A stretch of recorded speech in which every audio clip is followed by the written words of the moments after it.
Fluctuate అవుతూ ఉంటది కదా.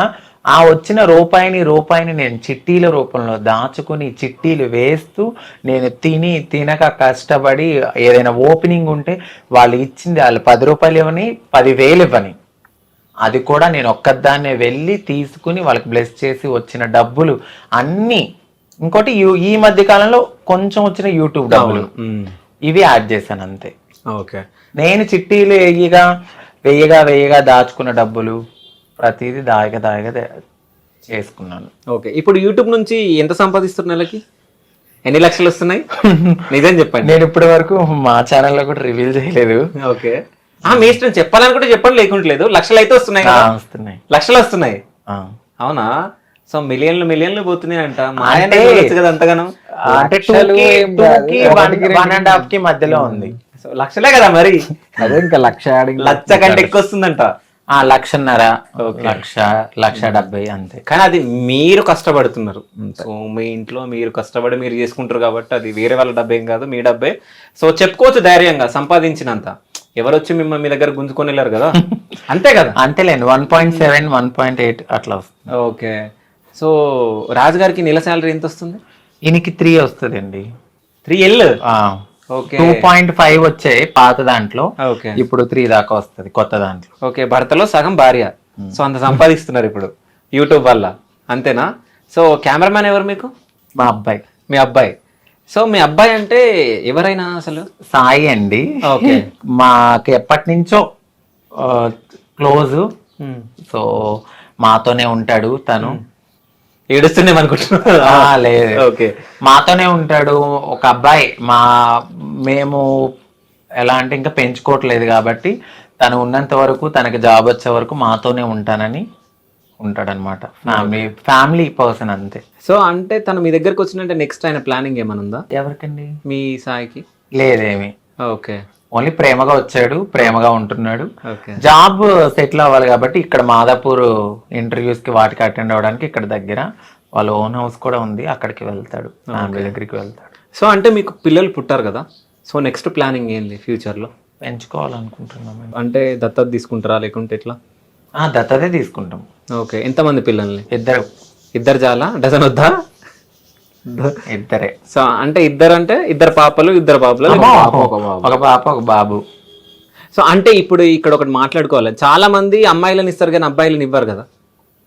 అప్పటికి టెక్నాలజీ కొంచెం పెరిగితే బాగుండు, ఏదైనా నా వల్ల కానీ.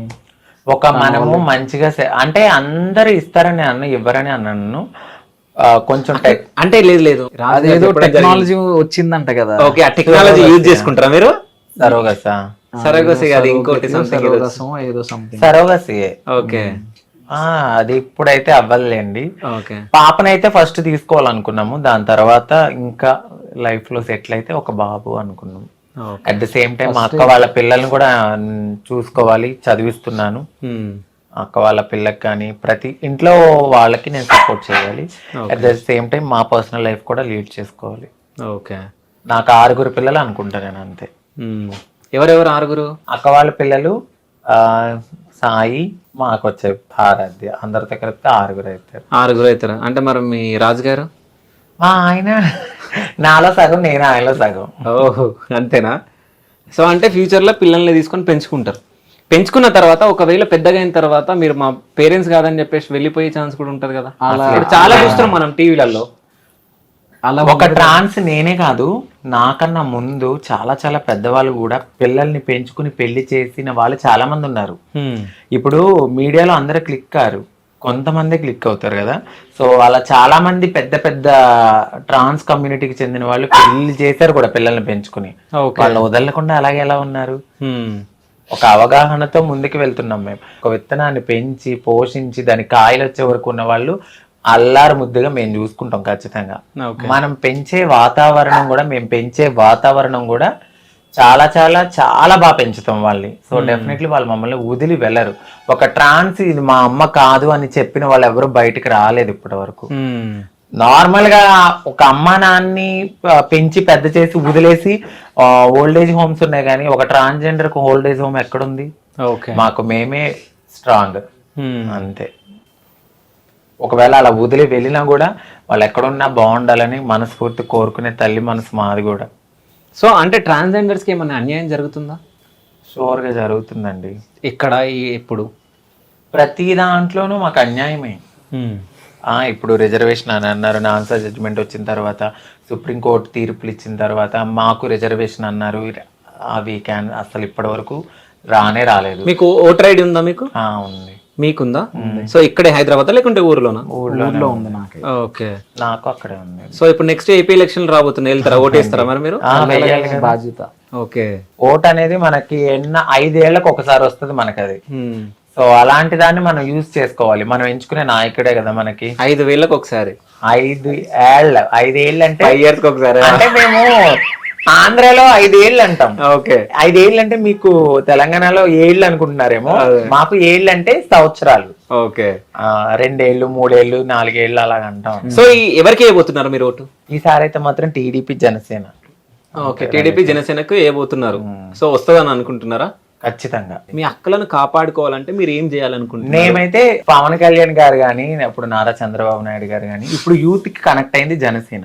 జనసేనలో పవన్ కళ్యాణ్ గారు ఒక ట్రాన్స్జెండర్ ని చాలా బాగా రెస్పెక్ట్ ఇచ్చి ఏదైనా చెప్పినప్పుడు కూడా ఆయన చాలా బాగా అర్థం చేసుకుంటారు. ఇప్పుడు యూత్ కి బాగా కనెక్ట్ అయిపోయింది జనసేన.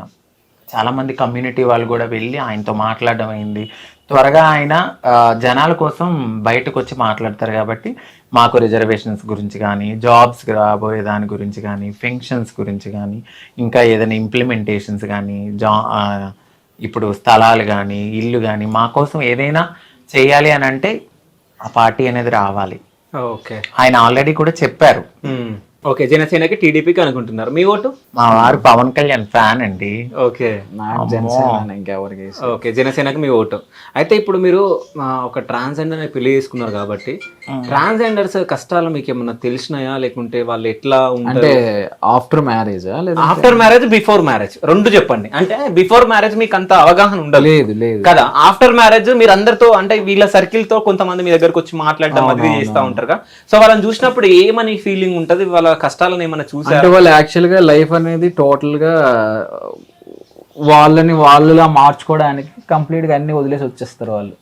సో ఈజీ చెప్పాలంటే సాక్రిఫైస్ వాళ్ళు చేస్తారు బేసిక్ గా ఫస్ట్. సో ఇంటోళ్ళు కూడా సపోర్ట్ చేయరు అట. ఇప్పుడు ఏ ఇంటోళ్ళు సపోర్ట్ చేయరు, ఇట్లా మారిపోతానంటే నువ్వు పుట్టింది ఎలాగా, మళ్ళీ నువ్వు ఇదంతా సమాజంలో మన పరువు పోతుంది అని చెప్పేసి అంటారు కాబట్టి సో వాళ్ళు సాక్రిఫైస్ చేస్తారు వారి జీవితాన్ని అక్కడ ఇంట్లోనే. సో ఇంటోళ్ళు ఆ టైంలో వాళ్ళకి సపోర్ట్ చేయరు. వీళ్ళు ఇంప్రూవ్ అయ్యి బాగా ఇచ్చేసిన తర్వాత మళ్ళీ లాక్కునే ఇంటోళ్ళు కూడా ఉంటారు. స్టార్టింగ్ నుంచి సపోర్ట్ చేసే ఇంటోళ్ళు కూడా ఉంటారు. సో ఏదైనా కానీ వాళ్ళు సాక్రిఫైస్ అయితే చేస్తారు, కష్టాలు చాలా పడతారు, నేను చూస్తూనే ఉంటాను. అయితే మీ పెళ్ళైన తర్వాత ఎప్పుడన్నా తిను మీ దగ్గర ఏడ్చిన రోజులు ఉన్నాయా? పెళ్ళైన తర్వాత తన కష్టాలు అవి చెప్పుకొని ఏడుస్తుంది కానీ కనిపించదు, అంటే చూపియదు. ఓకే, కన్ను నుంచి నీళ్ళు వస్తే నాకు తెలుస్తుంది, దాన్ని దాచిపెట్టేస్తుంది.